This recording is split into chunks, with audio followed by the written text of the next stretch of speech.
Women's organisation for moderate economic relation and society कार्यक्रम यह एक मातृ सम्मेलन था। तार मुख्य उद्देश्य होची महिला मानक सामाजिक और अर्थनैतिक क्षेत्र में स्वावलंबी करने दिगरे आम प्रचेषा और अवेयरनेस क्रिएट करवा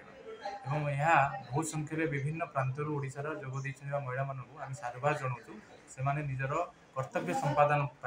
ये आसी पहुँची यह अति सुंदर भाव में ओडिशा विधानसभा माननीय बाचस्पति श्रीमती सुरमा पाढ़ी उद्घाटन करते एवं पौराणिक जुगरू माँ सुभद्रा आरंभ कर स्वाधीनता समय झांसी राणी हूँ कि सारला देवी रमादेवी हूँ कि आज महामहिम माननीय श्रीमती द्रौपदी मुर्मू हूँ समस्त महिला माने जो प्रतिष्ठित होती निज साधना बल अन्य प्रेरणार उत्स आपको आगामी दिन में केमती प्रत्येक महिला सामाजिक और अर्थनैतिक क्षेत्र में प्रतिष्ठित हो पारे से वुमेन्स ऑर्गेनाइजेशन तार यह सम्मेलन आयोजन कर बहुत सफल हो।